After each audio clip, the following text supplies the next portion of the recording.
Commander Vextol stared at the glowing screen in front of him. The numbers made no sense. He blinked his 3 eyes and looked again. The readings were still the same. What is this thing? He muttered to himself. His clawed fingers moved across. The control panel.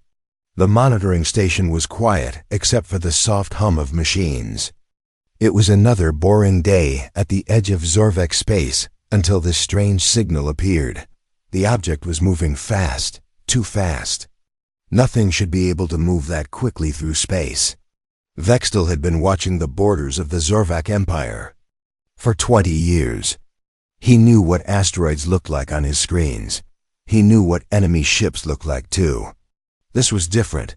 He called his assistant over. "Krelana, look at this. Tell me what you see." The younger Zorvek officer walked over and studied the display. Her green skin turned pale. "Commander, those energy readings are impossible. No ship in our database can produce that much power." "That's what I thought," Vextol said. He pressed a button and sent the information to his superiors. "The High Command needs to see this. Far away from the Zorvak monitoring station, Captain." Jake Martinez stood on the bridge of his ship. The Liberty's Edge was humanity's most advanced vessel. It had been traveling through unknown space for 3 months now. Jake was a tall man with brown hair and kind eyes. He had been chosen to lead this mission because he was good at making quick decisions. The crew trusted him completely. "Katie, how are those star maps looking?" Jake asked his tactical officer. Lieutenant Katie Sullivan was bent over her console. She had short blonde hair and was known for her sharp mind. "The coordinates match what we found in those ruins, Captain. We should reach the next system in 6 hours." The ancient star maps had been discovered on a dead planet. The civilization that made them was gone, but their maps showed paths through space that no human had ever seen. Earth's government decided to send the Liberty's Edge to explore these new routes. "Any signs of life out there?" Jake asked. "Nothing yet, sir," Katie replied. "But these maps are thousands of years old. Things could have changed." Chief Engineer Ryan Brooks walked onto the bridge. He was a big man with thick arms from years of working with machinery. His uniform was already dirty from engine work, even though the day had just started. "Captain, we have a problem," Ryan said. "That quantum drive of ours is making a lot of noise, energy-wise. Anyone with good sensors could spot us from very far away." Jake frowned. The quantum drive was what made their journey possible. It let them travel faster than any human ship before. But if it was giving away their position, that could be dangerous. "How far away could someone detect us?" Jake asked. "Maybe 50 light years," Ryan said. "The energy signature is pretty unique. Never seen anything like it in our databases." Dr. Lisa Morgan entered the bridge at that moment. She was the ship's expert on alien life.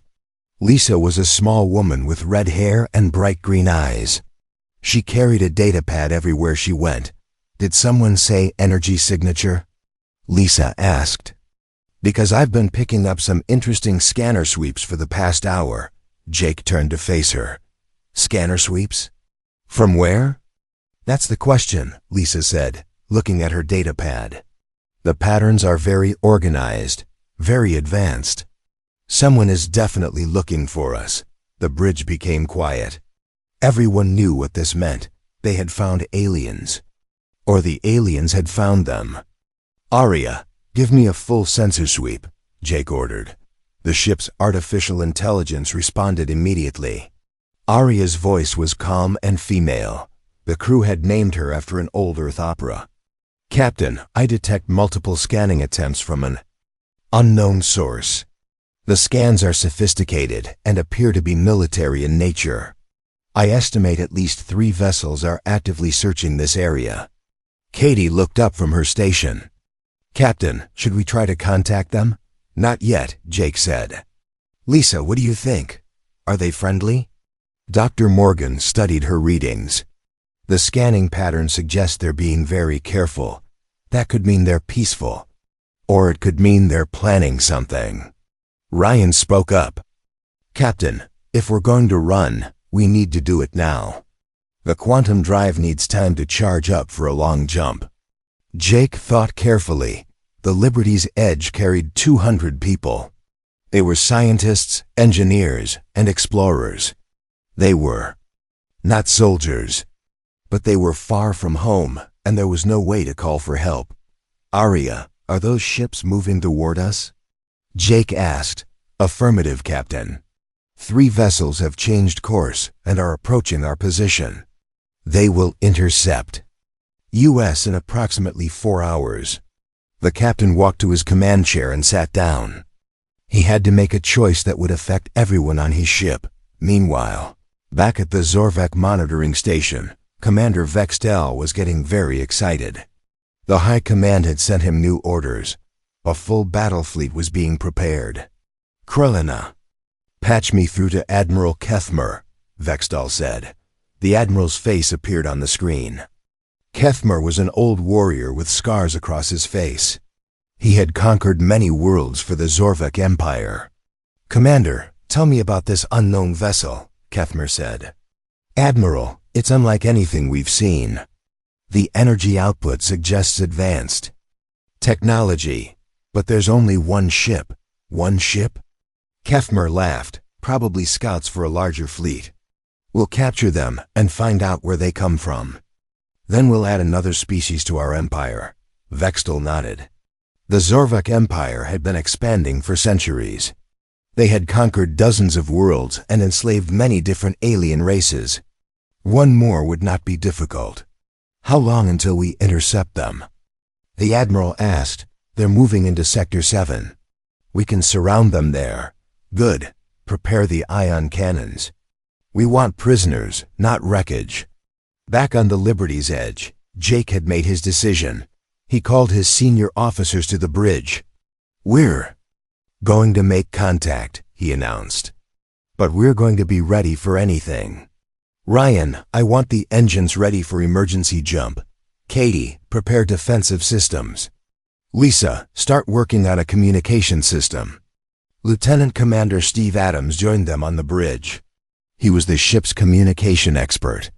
Steve had studied alien languages his whole life, even though humans had never met any aliens before. Captain, I can set up a basic mathematical communication system, Steve said. Numbers are universal.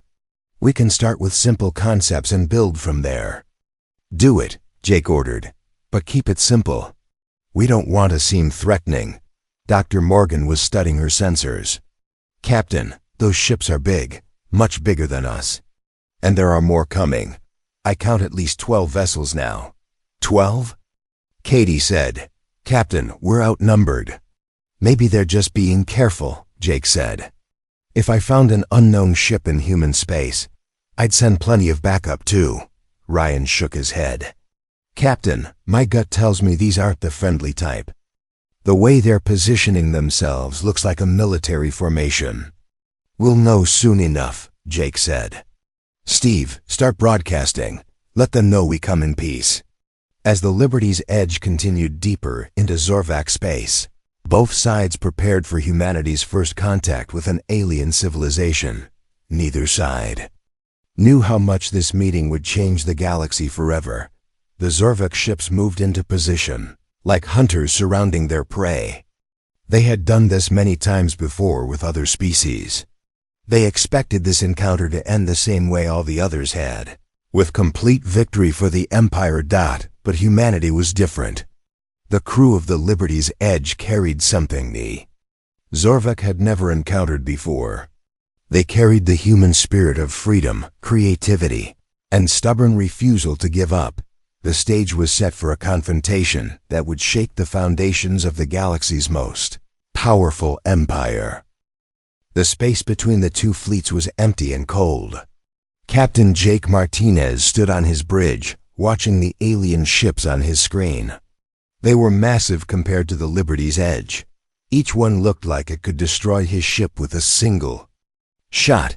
Steve, are you ready with the communication system? Jake asked. Lieutenant Commander Steve Adams nodded. His hands moved quickly over his console. Broadcasting now, Captain. I'm sending basic mathematical sequences. Prime numbers, simple addition, that sort of thing. The bridge was quiet except for the soft beeping of machines. Everyone was nervous. This was the moment humans had dreamed about for centuries.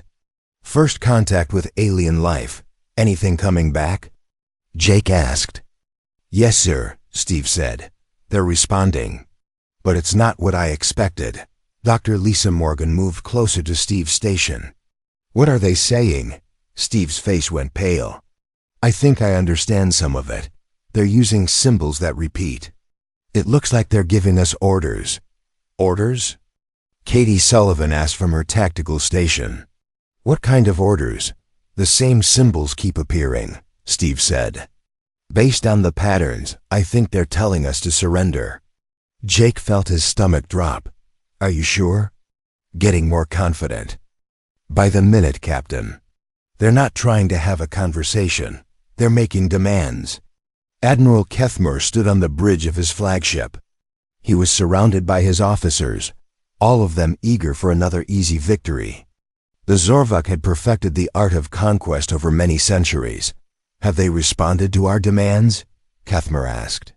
They're still broadcasting those strange number patterns, his communication officer reported. They seem to be ignoring our commands. Typical, Kethmer growled. New species always think they can negotiate. Send the message again. Make it clear that resistance is useless. The communication officer sent another message. This time, the symbols were more forceful. The meaning was simple.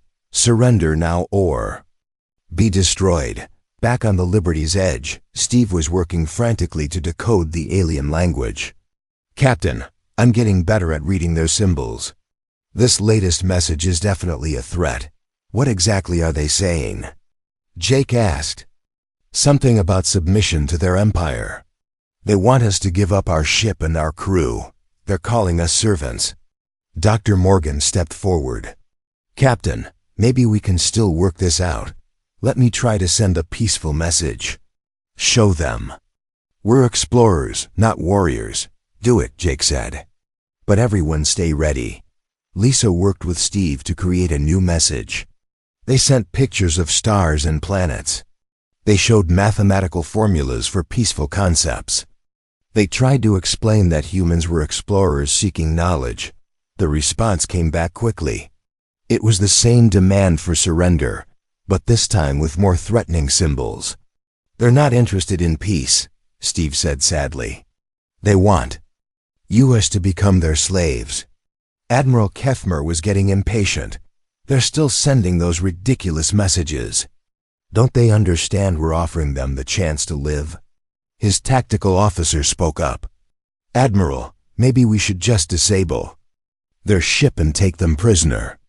We can learn their language later. Good idea, Kethmer said. But be careful. We need some of them alive for questioning. Ion cannons only. Disable their engines and weapons. The Zorvek ships moved into attack formation. They had done this dance many times before. Most species surrendered when they saw the size of the Zorvek fleet. The few that resisted were quickly overwhelmed. On the Liberty's edge, Katie watched her sensors with growing alarm. Captain, they're moving into attack positions. Weapons are charging. How many ships? Jake asked. 15 now. Sir, more are coming from deeper in their territory. Jake made a decision that would change everything. All hands, battle stations. This is not a drill. The ship's alarms began to sound. Throughout the Liberty's edge, the crew rushed to their emergency positions. These were scientists and explorers, but they had trained for this possibility. Chief. Engineer Ryan Brooks spoke over the intercom from the engine room. Captain, I can give you full power to shields and engines. But if we're going to run, we need to do it soon. Not yet, Ryan, Jake said. Katie, what do we have for weapons? Defensive lasers and some mining charges, Katie replied. We're not a warship, Captain. Then we'll have to be creative, Jake said. The first Zorvek attack came without warning. Bright blue energy beams shot out from 3 ships at once. The ion cannons were designed to disable without destroying, but the Zorvek had never faced human engineering before. The Liberty's Edge had adaptive shielding that Ryan had designed himself. Instead of being disabled, the ship absorbed the energy and redirected it. What happened? Admiral Kethmer demanded. Why is their ship still moving? Unknown, sir. His weapons officer replied. The ion cannons hit directly, but they had no effect. Impossible, Kethmer said. Fire again. The second attack was stronger. This time, 6 ships fired at once. The Liberty's Edge shook under the impact, but the shields held. Lieutenant Commander Amy Henderson had just joined the bridge. She was the ship's backup tactical officer, but she had military training from her time in Earth's Space Navy. Captain, permission to return fire? Amy asked. What can we hit them with? Jake asked. Those mining charges. They're designed to break up asteroids. If I can get close enough. Do it, Jake ordered. Amy's fingers flew over the tactical controls. The Liberty's Edge suddenly changed direction, moving in a pattern that confused the Zorvak ships. Instead of running away, the human ship was moving toward them. What are they doing? Kethmer asked. Are they trying to ram us? The answer came quickly. The Liberty's Edge released a spread of mining charges. The small explosives weren't very powerful, but they were smart. They could track targets and explode at just the right moment. The charges struck 3 Zorvak ships. The explosions didn't destroy them, but they damaged their sensor arrays and weapon systems. Suddenly, the Zorvak had problems of their own. Impossible, Kethmer said again. How did they do that? His science officer was studying the sensor readings. Admiral, their ship is using tactics we've never seen before. They're not fighting like any species in our database. Dr. Morgan was watching the battle from her station. Captain, I'm reading. Panic in their communications. They didn't expect us to fight back. Steve, what are they saying now? Jake asked. They're confused, sir. The symbols are all mixed up. I think we surprised them. Amy had another idea. Captain, their ships are in a tight formation. If we can disrupt their communications, they might start shooting each other. How? Jake asked. Electronic warfare. We can broadcast on their communication frequencies and confuse their signals. Do it, Jake ordered. The Liberty's Edge began broadcasting white noise on all frequencies. The Zorvak ships suddenly couldn't talk to each other. In the confusion, 2 of them almost collided. Admiral Kethmer was getting angry. Get our communications back online. This is embarrassing. But the damage was done. The Zorvak formation was broken. Their ships were scattered and confused. The humans had turned a hopeless situation into a fair fight. Ryan's voice came over the intercom. Captain, the quantum drive is ready. We can jump out of here any time. Jake looked at the tactical display. The Zorvak were regrouping, but slowly. More ships were arriving from deeper in their territory. Soon, the Liberty's Edge would be completely outnumbered. All right, people. We've made our point. Time to go home and warn Earth. Jump coordinates set, Katie announced. Steve, send them one last message, Jake said. Tell them we're not interested in being their slaves. Tell them humans don't surrender. The message went out just as the Liberty's Edge disappeared in a flash of blue light. The quantum drive carried them away from the Zorvak fleet and toward human space. Admiral Kethmer stared at the empty space where the human ship had been. In 30 years of conquest, he had never seen anything like this. A single ship had fought 15 of his vessels and escaped. Admiral, his communication officer said quietly, we received a final message from them. What did they say? They said they don't surrender. They said humans fight back. Kethmer was quiet for a long moment. Then he turned to his officers. Send a message to the High Command. Tell them we found a new species.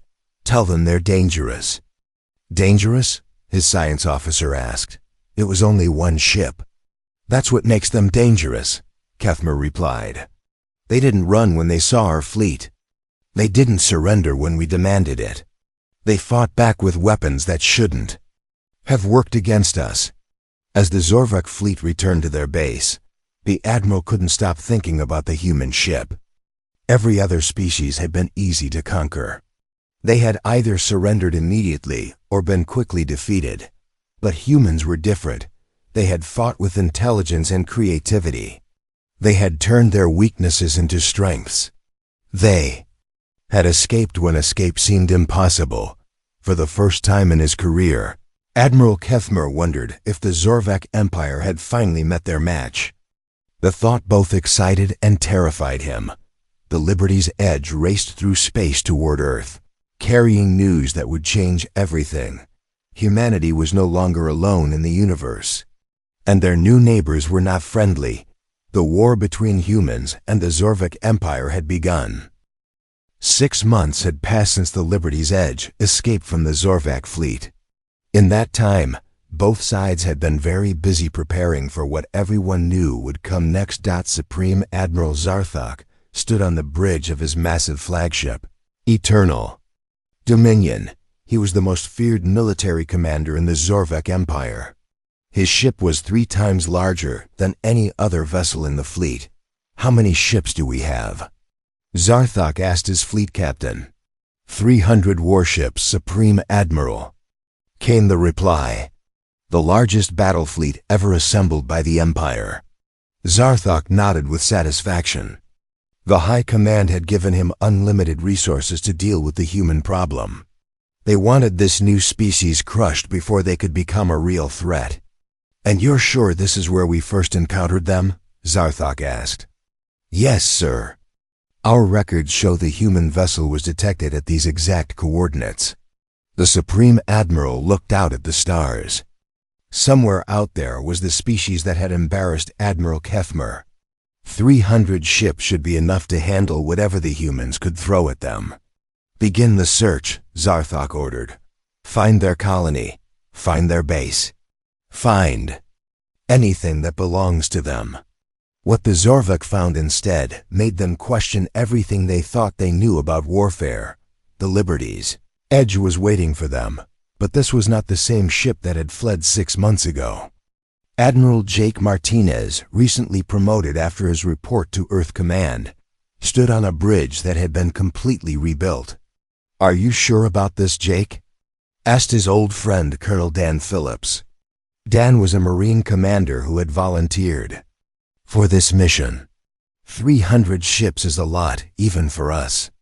We're not the same people we were 6 months ago, Jake replied.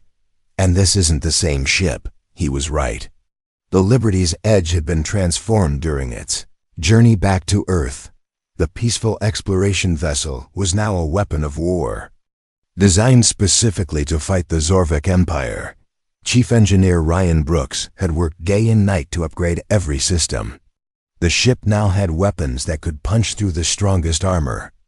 The shields could absorb energy attacks and turn them into power for the ship's own systems. Dr. Helen Grant had joined the crew as weapons specialist.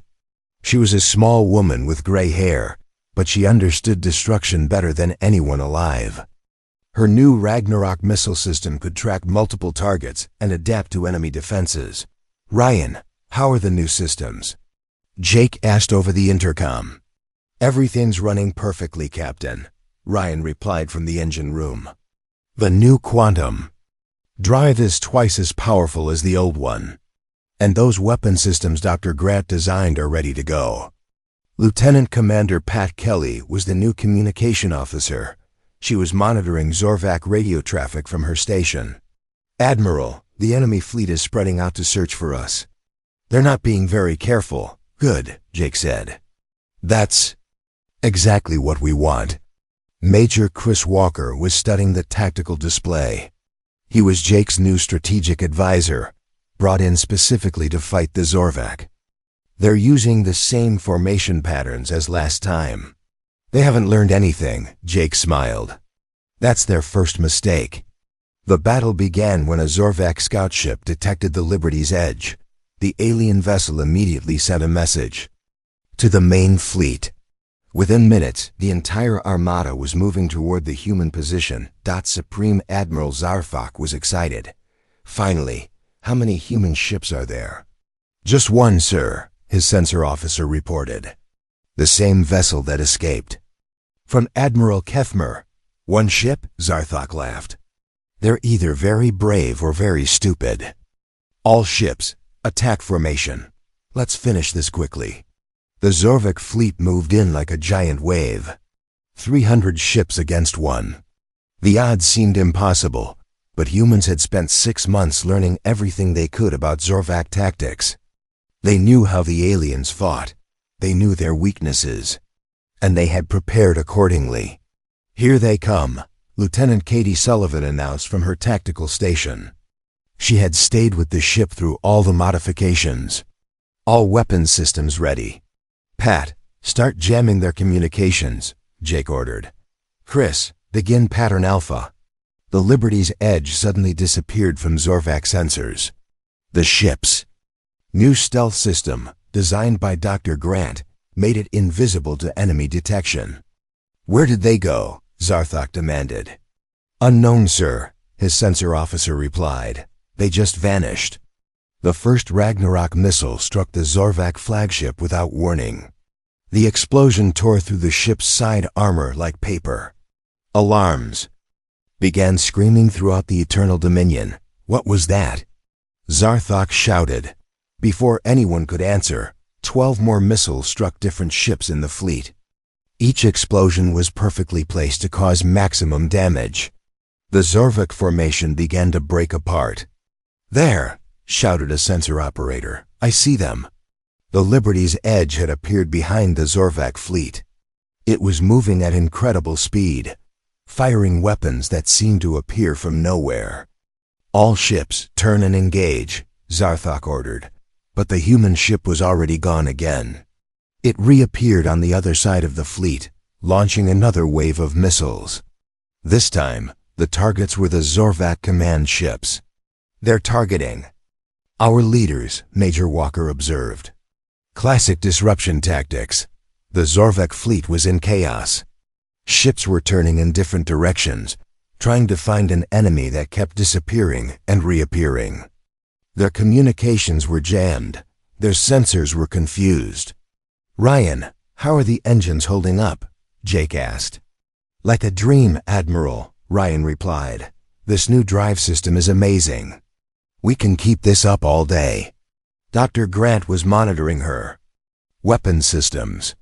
Ragnarok missiles are performing perfectly. The Zorvak shields can't adapt fast enough to stop them.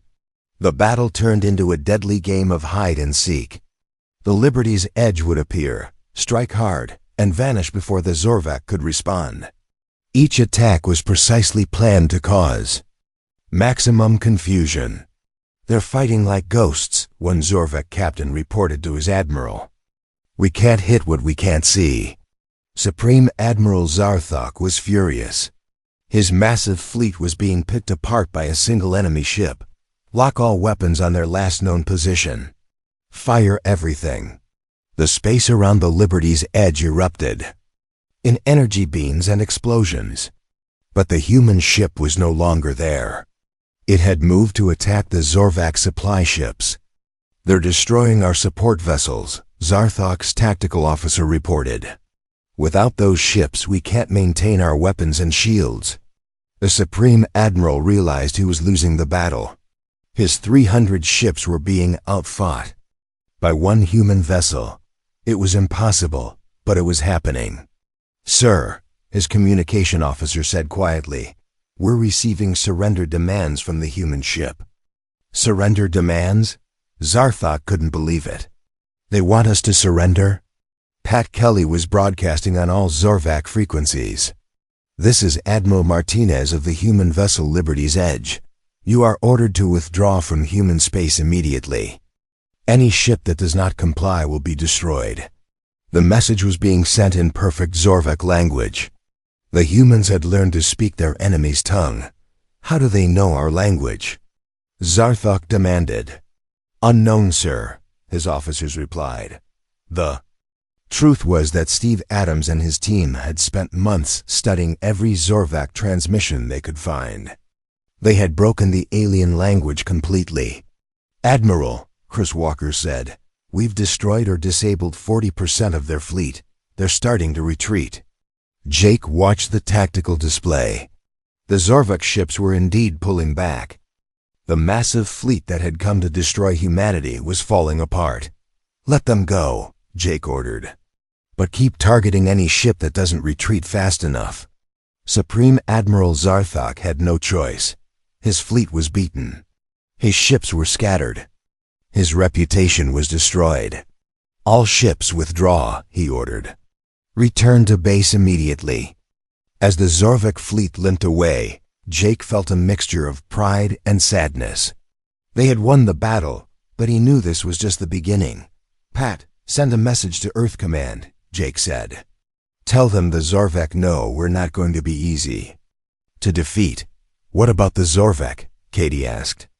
Will they be back? Oh, they'll be back, Jake replied. But next time, they'll bring everything they have. Colonel Phillips looked at the tactical display showing the retreating enemy fleet. Think we scared them? No, Jake said. We just made them angry, and angry enemies are dangerous enemies. The Liberty's Edge had won a great victory, but Jake knew the real war was just beginning. The Zorvak Empire would not forgive this humiliation. They would return with everything they had, but humanity was ready. They had learned that they could fight the galaxy's most powerful empire and win. The question now was whether they could do it again when the stakes were even higher. As the Liberty's Edge disappeared into hyperspace, heading back toward Earth, the crew knew they had changed history. The age of human expansion into the galaxy had begun with a battle that no one would ever forget. Emperor Vergath slammed his fist on the golden table in his throne room. The sound echoed through the massive chamber. Around him, his advisors cowered in fear. 300 ships, the Emperor roared. 300 of our best warships beaten. By a single human vessel. How is this possible? Supreme Admiral Zarthok stood before the throne. His uniform was torn and dirty. His pride was completely broken. Your Majesty, they fight unlike any enemy we have ever faced. Their tactics are impossible to predict. Impossible? The Emperor's 4 eyes burned with rage. Nothing is impossible. For the Zorvak Empire, we have conquered half the galaxy. Defense Minister Koltek stepped forward nervously. Your Majesty, perhaps we underestimated this human species. Maybe we should negotiate with them. Negotiate? Vergath's voice was deadly quiet. The Zorvak Empire does not negotiate with inferior species. We conquer them. But even as the Emperor spoke those words, disturbing reports were coming in from across the Empire. Something was happening on the border worlds. Something that had never happened before. Captain Nina Roberts stood on the bridge of the Defiant Spirit. She was tall and confident, with short black hair and sharp blue eyes. Her ship was one of 12 new human vessels that had arrived in Zorvak space. Commander Turner, what's our status? Nina asked. Commander Alex Turner was studying his sensor. Readings. He was a quiet man with years of military experience. All ships are in position, Captain. The Zorvak don't know we're here. The human fleet was spread out across several star systems. Each ship was hidden using the new stealth technology. They were watching and listening to everything the Zorvak did. Any word from the resistance groups? Nina asked. Lieutenant Sarah Davis looked up from her communication station. She was young but very smart. Yes, ma'am. The Kelfarians are ready to begin their uprising. The Mrix Federation is also prepared to rebel. Nina smiled. This was the part of the plan that the Zorvak would never see coming. Humans had not just been building ships for the past 6 months. They had been talking to the Zorvak slaves. Dr. Lisa Morgan had become Earth's first ambassador to alien species. She was no longer on a ship, but working from a secret base in neutral space. Her job was to contact every species that the Zorvek had conquered. "Jack, how many races have agreed to help us?" Lisa asked. Jack Thompson was a spy who had volunteered for the most dangerous job in human history. He had been sneaking around Zorvak space for months, making contact with rebel groups. 17 different species so far, Jack replied over the secure communication link. They all hate the Zorvek. They've been waiting for someone to lead a rebellion. "What do they need from us?" Lisa asked. "Weapons mostly, and proof that the Zorvak can be beaten. When word spreads about what Admiral Martinez did, more species will join us." Back on the Zorvak homeworld, Emperor Vergath was discovering that his empire had problems he never knew existed. Reports were flooding in from military commanders across the galaxy. "Your Majesty," stammered General Hexver, "we have uprisings. On 12 worlds, the slave species are revolting everywhere." "Impossible," Vergath said. "Our slaves are too weak to rebel. They fear us too much. They're being led by someone, Your Majesty. Someone is organizing them. Someone is giving them weapons." The Emperor's blood ran cold. "Humans? We believe so, Your Majesty. Our intelligence suggests human agents are working with the resistance movements." Vergath stood up from his throne. He was a giant, even by Zorvek standards, standing nearly 8 feet tall. "Find these human agents. Capture them. Bring them to me." But Jack Thompson and his team were very good at their jobs. They had learned from the best human intelligence services. They knew how to stay hidden in alien territory. "Sarah, are you getting the Zorvek military communications?" Jack asked over his radio. Sarah Davis was aboard the Defiant Spirit, monitoring enemy transmissions. "Yes, Jack, they're panicking. They've never dealt with coordinated rebellions before." "Good. Tell the resistance groups it's time to hit the supply lines." Across the Zorvek Empire, alien slaves began attacking the infrastructure that kept the military running. Fuel depots exploded. Communication towers fell. Supply ships disappeared. Admiral Martinez was coordinating the entire operation. From the Liberty's edge, he had been promoted to overall commander of human forces in this region of space. "Pat, what's the status of Operation Freedom?" Jake asked. Lieutenant Commander Pat Kelly was managing communications with all the rebel groups. 17 worlds are now in open rebellion, Admiral. The Zorvek military is stretched thin trying to deal with all the uprisings. "Any word from Earth Command?" "Yes, sir. General Karen White sends her congratulations. She says the President is very pleased with our progress." General White was the head of Earth's military forces. She had been coordinating the overall strategy from Earth while Jake handled the tactical operations. "What about reinforcements?" Jake asked. "More ships are on the way, Admiral. Earth is building the largest fleet in human history." The Zorvak were learning that their greatest strength was also their greatest weakness. The Empire was huge, but it was built on fear and oppression. When that fear was removed, the whole system began to collapse. Emperor Vergath called an emergency meeting of his war council. The most powerful Zorvak leaders gathered in the throne room. "The situation is unacceptable," Vergath announced. "Half our empire is in rebellion. Our military is losing battles to inferior species. This must end." Admiral Kethmer, the officer who had first encountered humans, spoke up. "Your Majesty, I believe we underestimated the humans from the beginning. They are not like other species." "Explain," the Emperor demanded. "They don't just fight with weapons, Your Majesty. They fight with ideas. They've convinced our slaves that freedom is possible."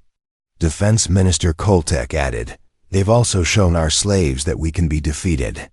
Every victory they win encourages more rebellions." "Then we must crush them completely," Vergath said. "No more small battles, no more holding back. We destroy their homeworld and end this threat forever." Supreme Admiral Zarthok, still ashamed of his defeat, stepped forward.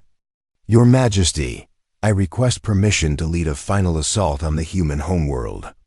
Give me every ship in the Empire, and I will wipe them from existence." "Granted," Vergath said immediately. "Take everything we have. Leave nothing for defense.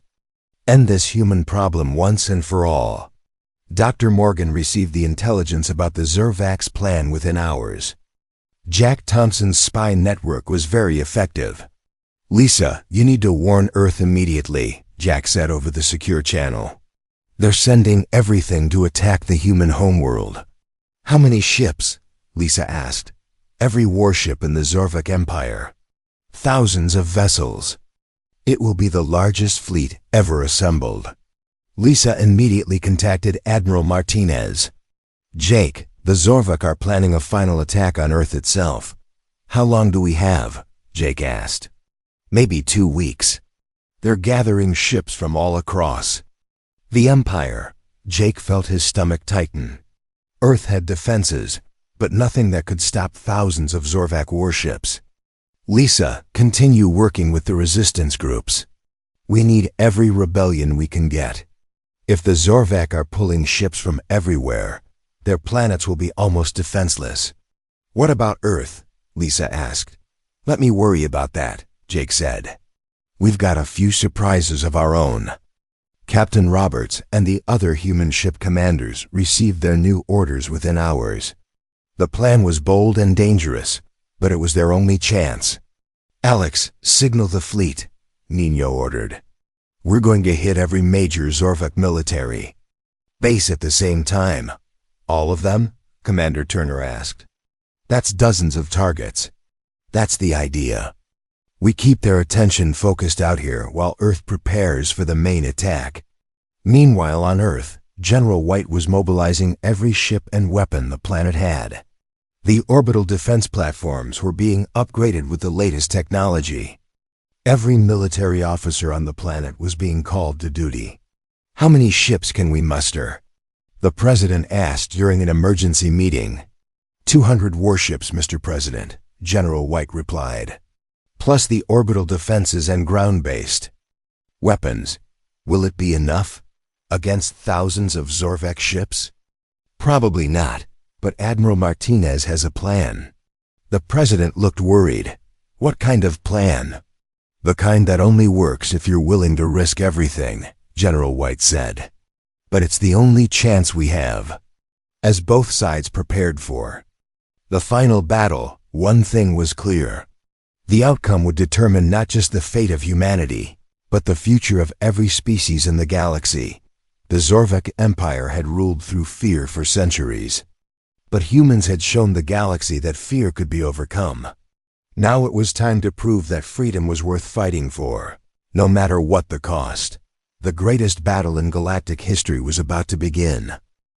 The largest fleet in galactic history moved through space like a dark cloud. 5,000 Zorvak warships traveled toward Earth, carrying the fury of an empire that had never known defeat. Supreme Admiral Zarthok stood on the bridge of his new flagship, Victory of Zorvak.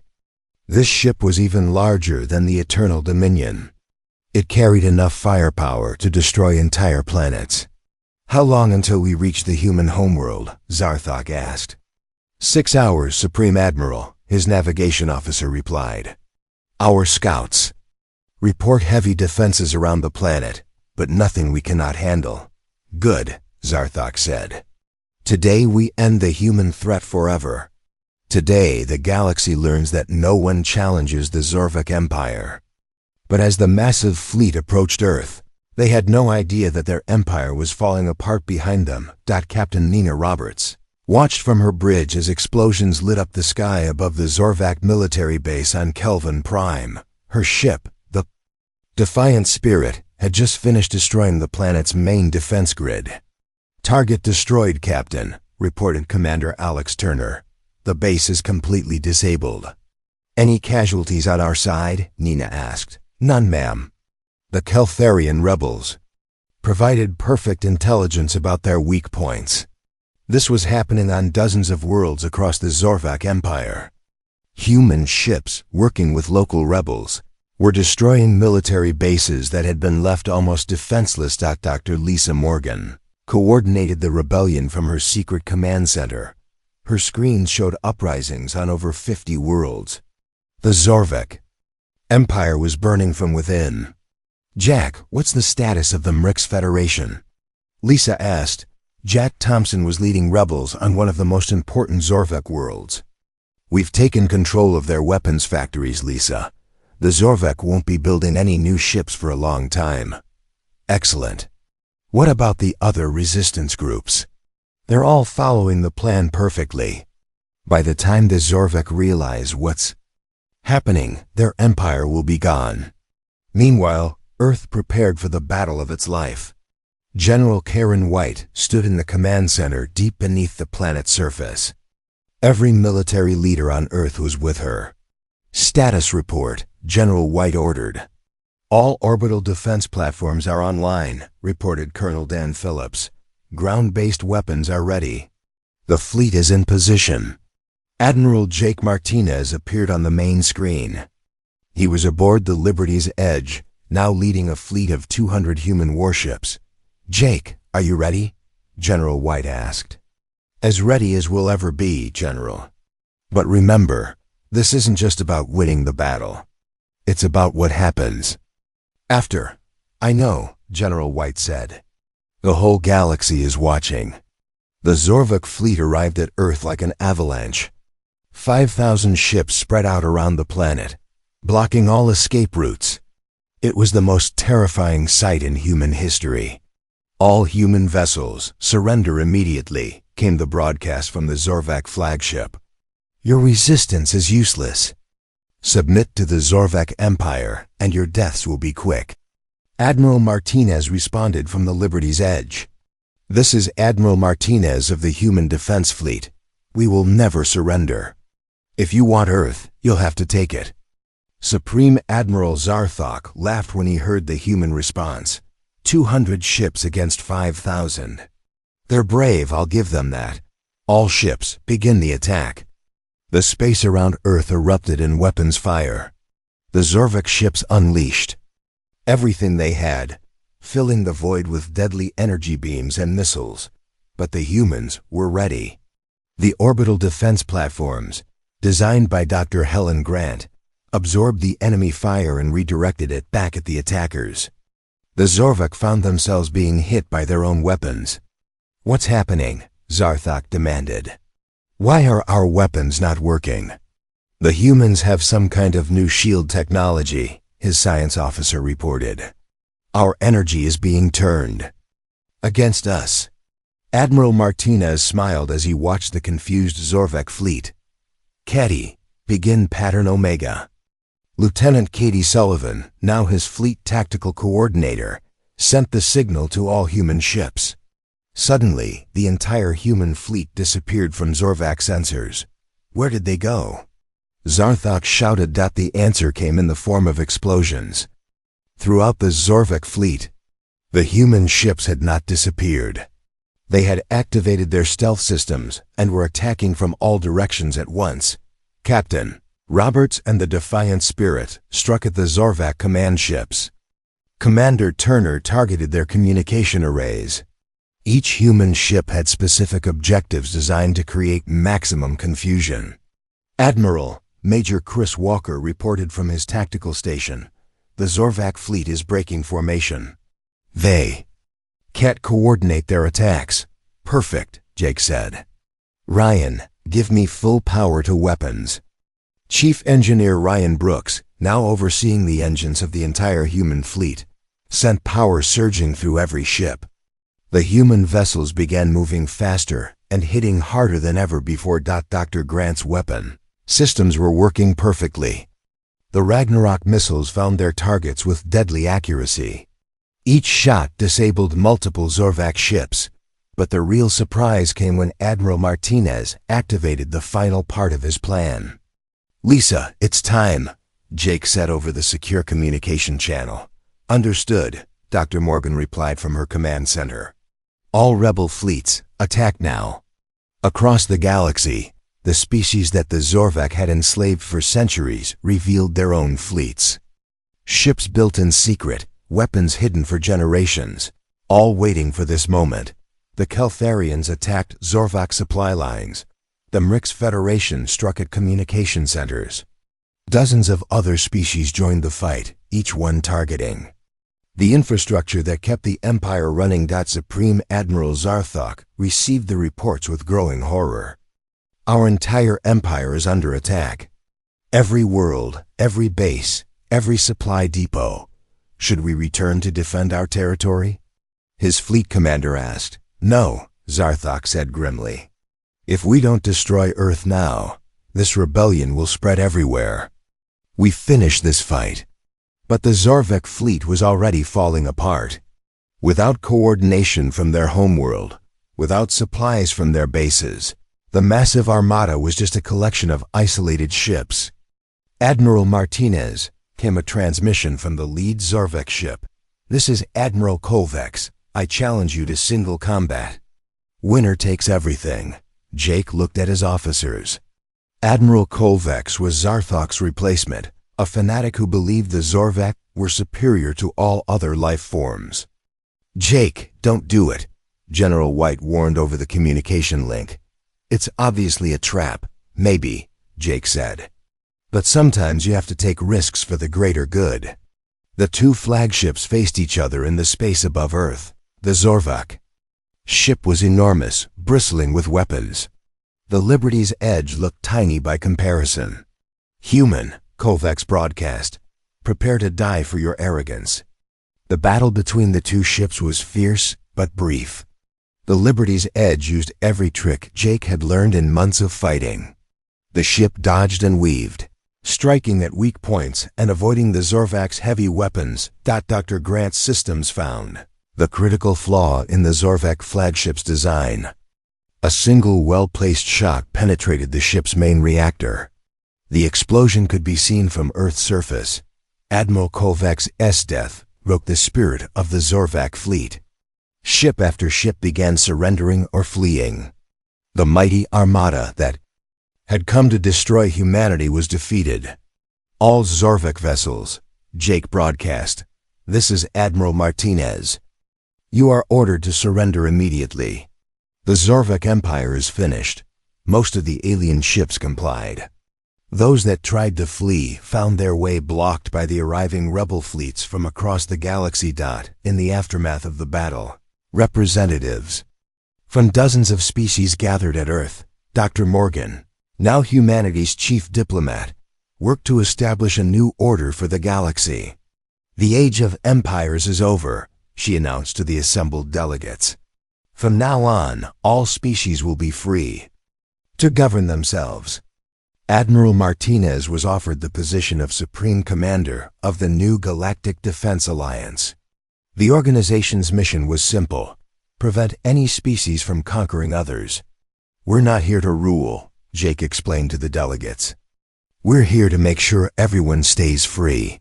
The former Zorvek worlds were given the choice of independence or joining the alliance as equals. Most chose to join, grateful for their liberation from centuries of oppression. Emperor Vergath was captured on his homeworld and put on trial for crimes against the galaxy.